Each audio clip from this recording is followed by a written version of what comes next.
Hello everyone. नमस्कार दोस्तों, welcome back to एडुलेज।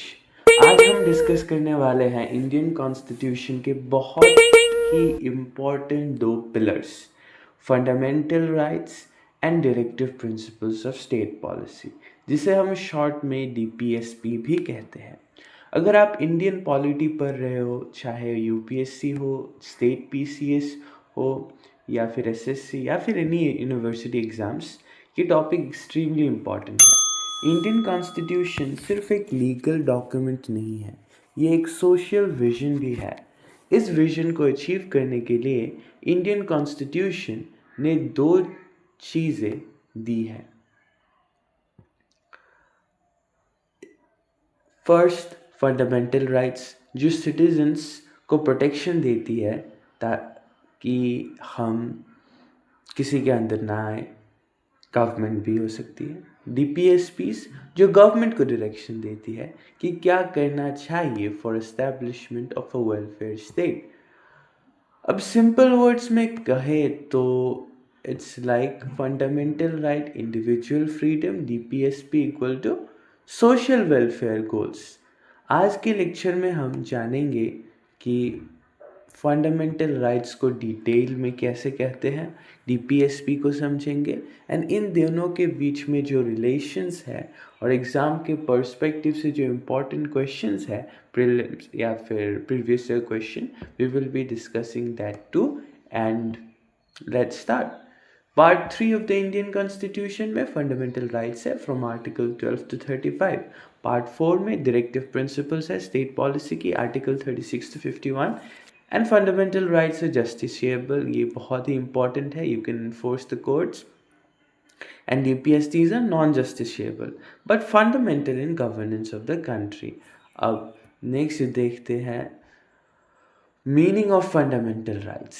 सबसे पहले समझते हैं कि फंडामेंटल राइट्स क्या होते हैं। फंडामेंटल राइट्स कॉन्स्टिट्यूशन के पार्ट 3 में दिए गए हैं। ये आर्टिकल्स 12 से 35 तक कवर करती है। इन राइट्स को फंडामेंटल इसलिए कहा जाता है क्योंकि ये हम ह्यूमन डिग्निटी और लिबर्टी के लिए बहुत एसेंशियल मानते हैं। अगर स्टेट या गवर्नमेंट किसी भी सिटीज़न के राइट्स वायलेट करे तो सिटीजन्स डायरेक्टली कोर्ट जा सकता है, यानी ये राइट्स जस्टिसिएबल होते हैं। एग्जाम्पल लेते हैं, अगर गवर्नमेंट बिना रीज़न के किसी को अरेस्ट कर ले या किसी को बोलने से रोक दे तो सिटीज़न कोर्ट में चैलेंज कर सकता है।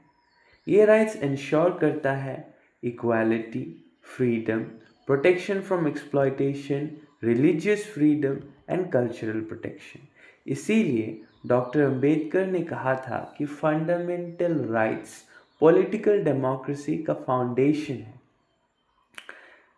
आर्टिकल्स तो पता चल गया आपको। अब नेक्स्ट, एक सेकेंड, आप लोग ये सोच रहे होंगे कि व्हाई डिड आई से आर्टिकल 12 to 35, क्योंकि इनकी बुनियाद वही रखी हुई है। Okay, so classification of fundamental rights. Fundamental rights Indian constitution में 6 कैटेगरीज में डिवाइड किया गया है। पहला, right to equality, article 14 to article 18। ये इंश्योर करता है कि लॉ के सामने सब बराबर रहे।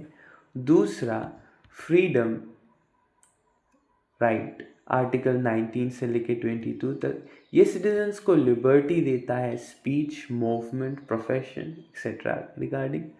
तीसरा, right against exploitation, articles 23 to 24 में है। ये ह्यूमन ट्रैफिकिंग और चाइल्ड लेबर, इन सब को प्रोहिबिट करता है। चौथा, freedom of religion, articles 25 to 28। India एक सेकुलर कंट्री है, हर सिटीजन को रिलीजन प्रैक्टिस करने का और प्रोफेस करने का फ्रीडम है। एंड पांचवा, कल्चरल एंड एजुकेशनल राइट्स, ये आर्टिकल्स 29 से लेके 30 में है एंड ये माइनॉरिटीज़ की कल्चर और लैंग्वेज को प्रोटेक्ट करते हैं। और last, right to constitutional remedies, ये राइट्स को एनफोर्स करने का मैकेनिज्म है। इसको डॉक्टर B.R. अम्बेडकर ने कॉन्स्टिट्यूशन का हार्ट एंड सोल इसलिए कहा था क्योंकि इस बहुत सारे लोगों को होप दिया कि वो जो लोग कॉन्स्टिट्यूशन आने से पहले अंडर ऑपरेशन थे अब नहीं रहेंगे। Now if we go to right to equality, अब हम डिटेल में डिस्कस करते हैं राइट टू इक्वालिटी जो आर्टिकल्स 14 से 18 तक दिया गया है। सबसे इम्पॉर्टेंट कॉन्सेप्ट है आर्टिकल 14 इक्वालिटी बिफोर लॉ। इसका मतलब लॉ सब पर इक्वली अप्लाई होगा, चाहे वो कॉमन सिटीजन हो या फिर प्राइम मिनिस्टर। लेकिन एक इम्पॉर्टेंट कॉन्सेप्ट भी है, रीजनेबल क्लासिफिकेशन। इक्वालिटी का मतलब ये नहीं है कि सबको एग्जैक्टली सेम ट्रीट किया जाएगा। Example, government women SC ST OBC के लिए रिजर्वेशन देती है। गवर्नमेंट वुमेन मतलब मैं गवर्नमेंट वुमेन की नहीं बात कर रहा, I am talking that government women and SC ST OBC के लिए रिजर्वेशन देती है। ये डिस्क्रिमिनेशन नहीं है, ये प्रोटेक्टिव डिस्क्रिमिनेशन है। आर्टिकल 17 भी बहुत इम्पॉर्टेंट है। इस आर्टिकल ने अनटचेबिलिटी जो पहले थी उसको अबॉलिश किया है, यानी कास्ट बेस्ड डिस्क्रिमिनेशन जो पहले कुछ लोग अपर क्लास के लोअर क्लास के लोग को टच नहीं करते थे, ये कॉन्स्टिट्यूशनली इलीगल बना दिया गया है। और टाइटल्स जो हैं किसी के, वो टाइटल्स भी अभी अबॉलिश हो चुका है। And recently you guys might know that you can't apply your profession on your cars और एवरीथिंग। फॉर एग्जांपल अर्लियर लोग जो काम करते थे, for example someone was an officer, he used to write on his car that I am an officer. अब ये right to equality को किसी न किसी तरीके से स्ट्राइक करता है।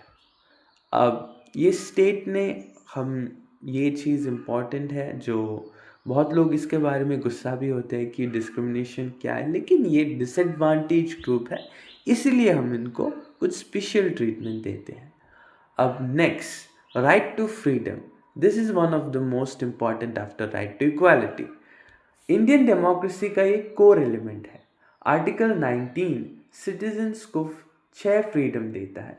Freedom of speech and expression, freedom of assembly, but ये असेंबली पीसफुल होना चाहिए। फ्रीडम ऑफ एसोसिएशन, ये भी पीसफुल होना चाहिए। Freedom of movement, freedom of residence, freedom of profession. अब मैंने पीसफुल यही कहा क्योंकि आप आर्म्स लेकर असेंबल नहीं हो सकते। फॉर एग्जाम्पल, सब लोग, आप एक जगह गए and you took guns with it and you fired shot telling that we have the freedom to do whatever we want, ऐसा नहीं हो सकता।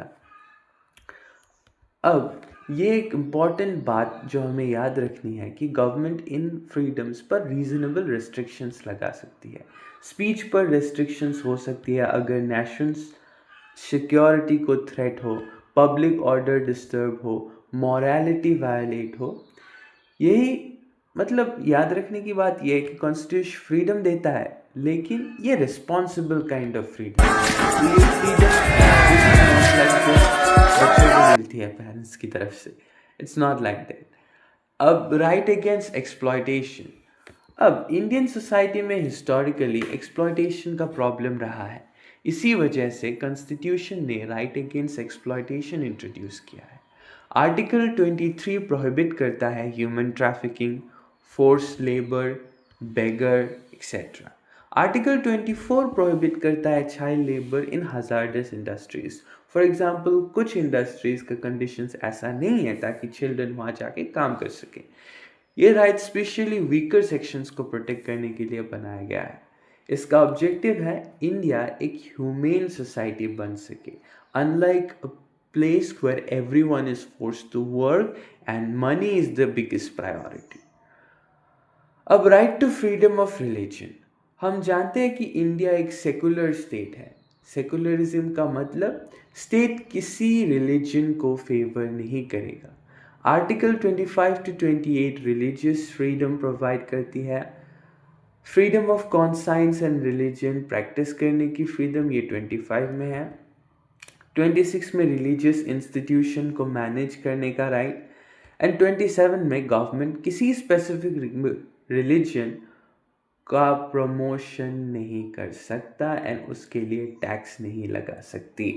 So government cannot say that Hinduism is better than Christianity or Christianity is better than Hinduism. So government needs to maintain their positive secularism concept. अब मैंने ये क्यों कहा कि पॉजिटिव सेकुलरिज्म, कुछ कुछ कंट्रीज़ में वर्ल्ड के हम देखते हैं कि कॉन्स्टिट्यूशन है एंड उनके पास भी सेकुलरिज्म का आइडिया है, लेकिन कुछ कंट्रीज़ में सेकुलरिज्म का कॉन्सेप्ट नेगेटिव है. नेगेटिव कॉन्सेप्ट में government and religion, these two are completely separate things, जो कभी ओवरलैप नहीं होते. गवर्नमेंट रिलीजन के मामले में हाथ नहीं देता एंड रिलीजन गवर्नमेंट के मामले में हाथ नहीं देता. लेकिन in India we have a positive concept of secularism जिसमें हम we give equal importance to all religions. So government enter कर सकती है रिलीजन की कुछ बात, लेकिन इक्वालिटी के केसेस में. अगर फॉर एग्जांपल इक्वालिटी वायलेट हो रही है, किसी रिलीजन को एक पर्टिकुलर रिलीजन ज़्यादा स्प्रेड हो रहा है, फोर्स्ड स्प्रेड हो रहा है, तो गवर्नमेंट इंटरवीन कर सकती है अगर किसी ने कोर्ट में केस कर दिया एंड ऑल दैट स्टफ. अब next, cultural and educational right. India एक डाइवर्स कंट्री है, मैंने बताया. लैंग्वेज, कल्चर, ट्रेडिशन, इस डाइवर्सिटी को प्रोटेक्ट करने के लिए कॉन्स्टिट्यूशन ने कल्चरल एंड एजुकेशनल राइट्स दिए हैं. ये माइनॉरिटीज़ के इंटरेस्ट को प्रोटेक्ट कर दिया है.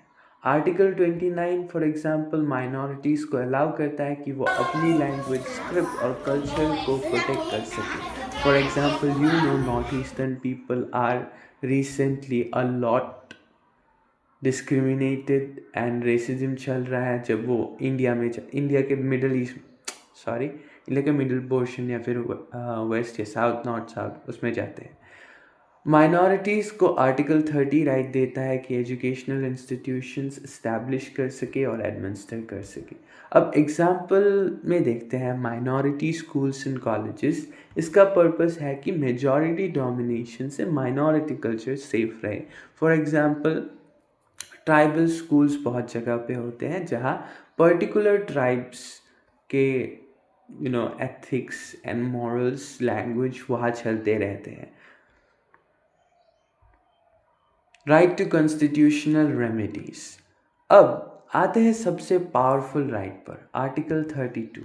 इस आर्टिकल के through citizens directly supreme court जा सकते हैं अगर उनका फंडामेंटल राइट वायलेट हो. सुप्रीम कोर्ट और हाई कोर्ट राइट्स इशू करते हैं. इम्पॉर्टेंट राइट्स है हेबिस कॉर्पस, मांडामस, प्रोहिबिशन, सर्टेरियो, क्वा क्वारेंटो.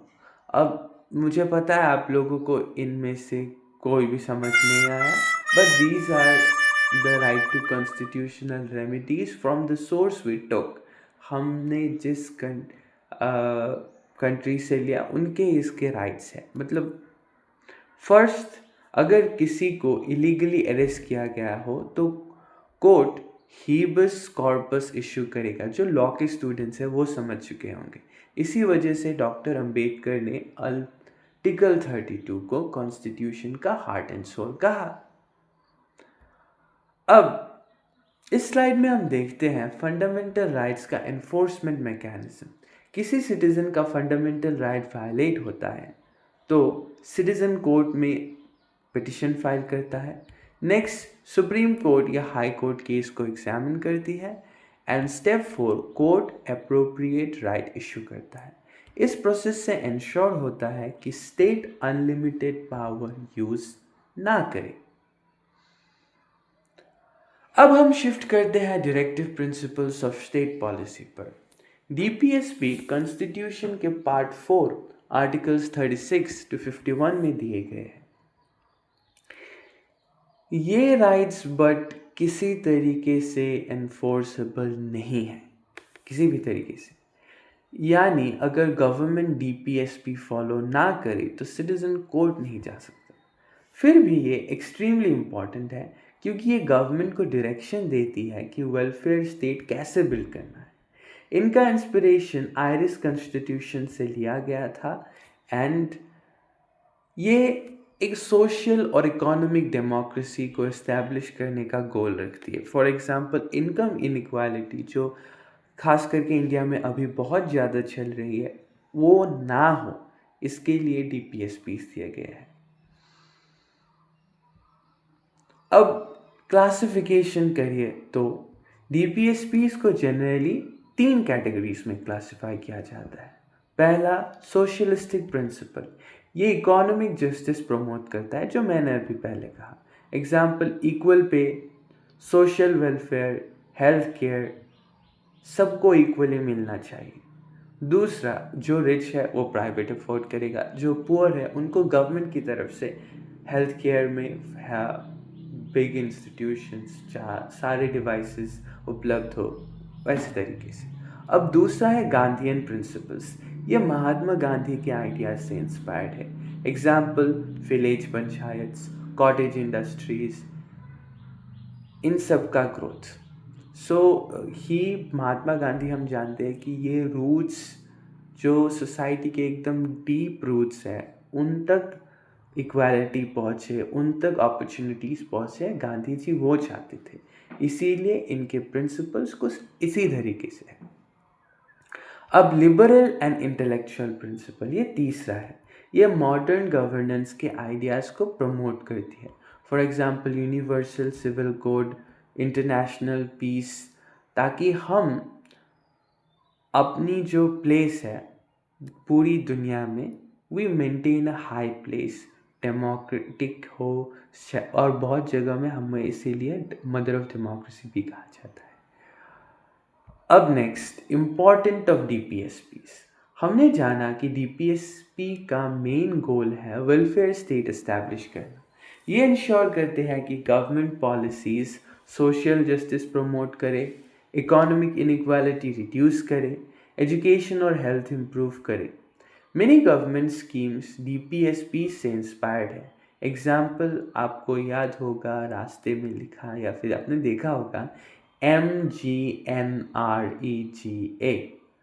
Public health policies, educational schemes, यानी डीपीएसपी पॉलिसी मेकिंग का मॉरल कंपास है जो डायरेक्ट करती है। अब MGNREGA, इसका मैं फर्स्ट 3 लेटर्स के फुल फॉर्म बता देता हूँ और बाकी सब आप कमेंट में बताना।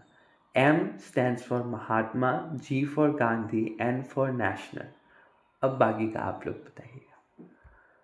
Next, relationship. फंडामेंटल राइट्स और डीपीएसपीस को कभी कभी कॉन्फ्लिक्टिंग माना गया है, लेकिन दोनों कॉम्प्लीमेंट्री है and go with parallel lines. दोनों अकेले ही चल नहीं सकते। फंडामेंटल राइट्स इंश्योर करता है पॉलिटिकल डेमोक्रेसी, डीपीएसपीस इंश्योर करता है सोशल एंड इकोनॉमिक डेमोक्रेसी। अगर सिर्फ राइट्स हो और सोशल जस्टिस ना हो तो डेमोक्रेसी इनकम्प्लीट होगी। इसीलिए सुप्रीम कोर्ट ने कहा है कि दोनों को हार्मोनियसली इंटरप्रेट किया जाना चाहिए। Now, conflict and harmony.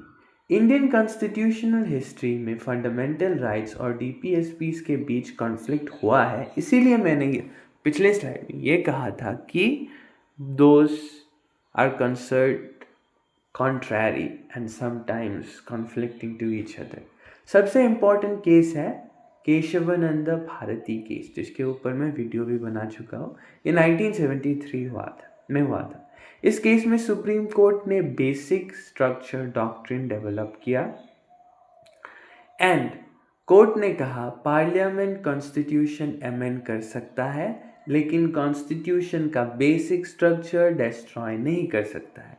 आज जुडिशरी का अप्रोच है कि फंडामेंटल राइट्स और डीपीएसपी दोनों बैलेंस किया जाए। ये आप लोगों को मैंने पिछले वीडियो में ही बताया था, आई बिलीव 3 दिन पहले, कि basic constitution basic structure doctrine को चेंज नहीं कर सकता and both are considered complementary, fundamental rights and DPSPs. अब प्रीवियस ईयर क्वेश्चंस कुछ इंपॉर्टेंट जो देखे गए हैं स्टेट पीसीएस एंड यूपीएससीज में रिपीटेडली देखे गए हैं, वो हम देखते हैं. Which article is called the heart and soul of the Constitution? So answer is Article 32. Distinguish between fundamental rights and DPSPs. इसके differences आपको explain करने हैं. Number 3, explain the doctrine of reasonable classification. आपको यहाँ reasonable classification explain करना है in light of those classes which are concerned untouchable and something. वो सब जो चीज़ थी वो आपको यहाँ इंक्लूड करना है, क्योंकि वो रीजनेबल क्लासिफिकेशंस है, गवर्नमेंट रीजनेबली क्लासीफाई कर रहा है. एंड नेक्स्ट, डायरेक्टिव प्रिंसिपल्स कैसे इंपॉर्टेंट है आपको लिखना है. वेलफेयर स्टेट एस्टेब्लिश करने में कैसे हेल्प करता है ये. अगर आप इन टॉपिक्स को अच्छे से समझ लेते हो तो एग्जाम में डायरेक्ट क्वेश्चंस हैंडल कर सकते हो, क्योंकि ये most of the questions you see here are direct, या कुछ भी घुमा फिरा के नहीं पूछा गया. अब कुछ आंसर राइटिंग टिप्स. एग्जाम में आंसर लिखते वक्त कुछ चीज़ें याद रखो. First, relevant constitutional articles mention करो. फिर लैंडमार्क केसेस, जैसे इस केस में मैंने केशवानंद भारती केस के बारे में बताया था, वो ऐड करो. डायग्राम्स और फ्लो चार्ट आप यूज़ कर सकते हो. शॉर्ट कंक्लूजन लिखो लास्ट में. एंड एग्जाम्पल कंक्लूजन में एक देता हो. Fundamental rights and directive principles together form the conscience of Indian Constitution and ensure the balance between liberty and social justice. यहाँ मैंने ये कहा है कि इंडियन कॉन्स्टिट्यूशन का जो बैलेंस बना के रखती है लिबर्टी एंड सोशल जस्टिस के बीच में, ये fundamental rights and directive principles दोनों साथ में करते हैं. विदाउट लिबर्टी सोशल जस्टिस बहुत ऊपर जा सकता है, विदाउट सोशल जस्टिस लिबर्टी बहुत ऊपर जा सकता है. ये आंसर को थोड़ा मैच्योर एंड एनालिटिकल बनाती है मेरी ये सेंटेंस. अब thank you for watching till this much. I hope you guys learned a lot. And if there are places where you need more guidance, then do comment. Thank you and have a great day ahead. I will see you in the next video. Bye bye.